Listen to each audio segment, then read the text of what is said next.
Hey Browns fans, the 2025 offseason is shaping up to be a huge one for the Cleveland Browns. After a disappointing 3-14 season where things quickly went downhill, the Browns have some serious roster holes to fill. Before we dive into the latest updates, hit that like button so you never miss the biggest stories from Berea. And of course, if you're not already subscribed, hit that button and join our growing community of Browns loyalists. Now, let's break it down. The Browns are heading into this offseason with a whopping $41.9 million in rollover cap space. That's the second most in the entire league, behind only the San Francisco 49ers at $50.09 million.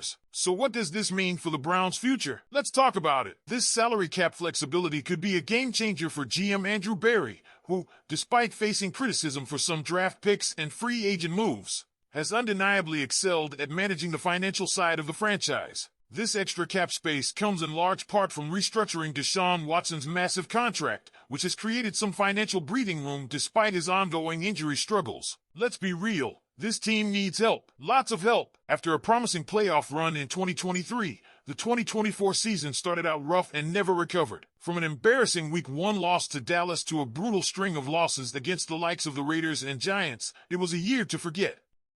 Injuries, underwhelming performances, and coaching adjustments all played a role, but now the focus has shifted to how Berry can rebuild this roster, and free agency will be crucial.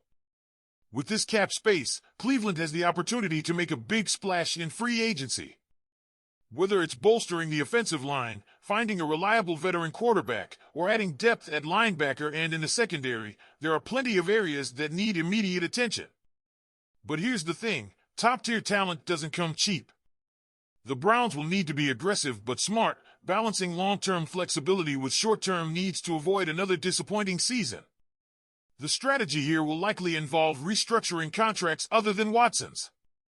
A common play in the NFL is to convert guaranteed money into performance bonuses, which helps spread the salary cap hit over multiple seasons.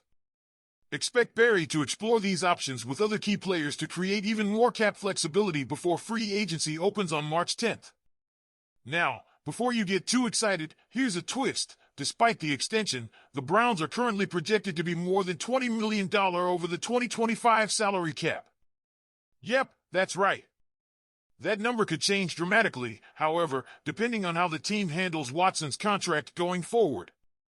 If insurance claims or potential contract voidance come into play, it could completely alter the financial landscape for the Browns next season and beyond. The bottom line here is clear. The Browns are in a financial position to make big moves, but they will need to be calculated. This team has to find a way to bounce back and compete for the AFC North crown. Berry has the resources, but the pressure is on to deliver. So, Browns fans, what do you think?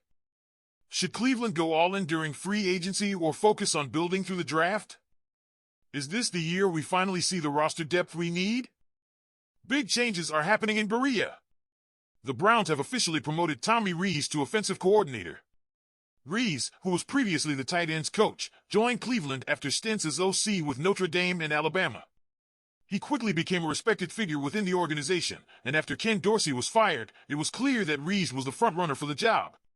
Head coach Kevin Stefanski released a statement, saying, "Tommy has an incredible football mind.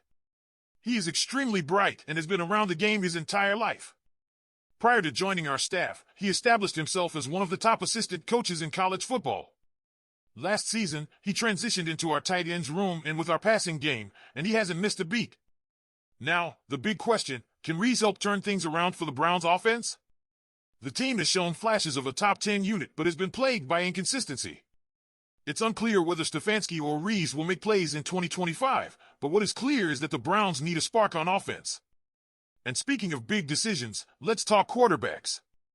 With Deshaun Watson suffering yet another Achilles tear, Cleveland is facing a critical decision at QB. Do they draft a young star with their second overall pick or pursue a proven veteran in free agency? If the Browns do go for the draft, Cam Ward and Shedeur Sanders are the top candidates.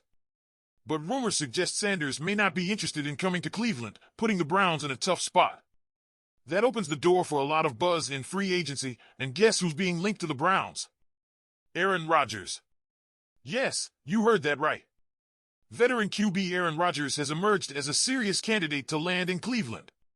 Richard Lewis of the Factory of Sadness recently listed Rodgers as a most likely starter for the Browns in 2025, and honestly, it makes a lot of sense.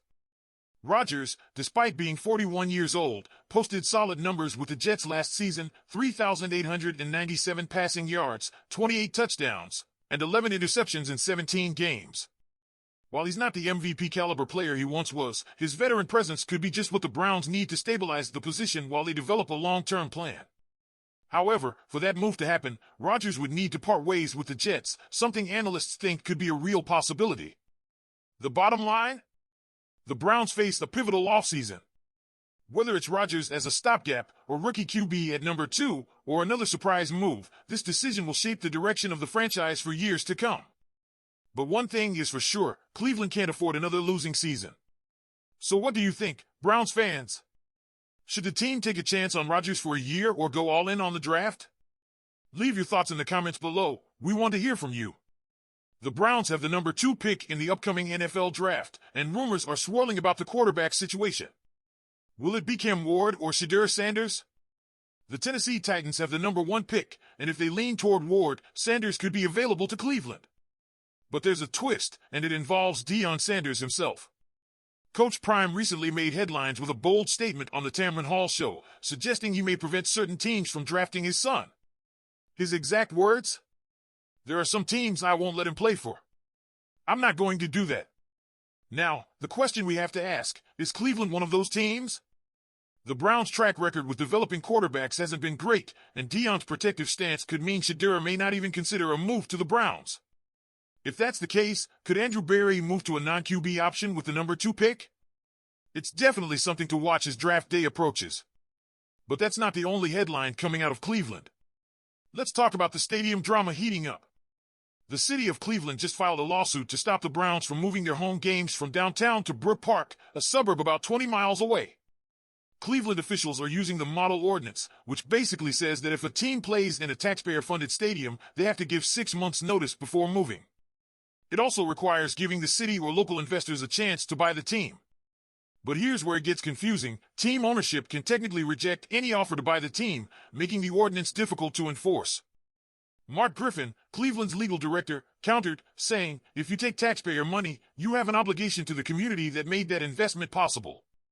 Meanwhile, the Haslam family, which owns the Browns, is moving forward with plans for a massive $2.4 billion domed stadium and entertainment complex in Brook Park, hoping to have it ready by the 2029 season. So, Browns fans, this offseason just got a whole lot more interesting. Will the draft drama with Deion and Shedeur Sanders shake things up? Could the Browns move on from a QB with their first pick? What about the stadium battle? Should the team stay downtown, or is Brook Park changing for a better long-term play? Leave your thoughts in the comments below. And don't forget, hit that like button and subscribe so you never miss an update. Go Browns!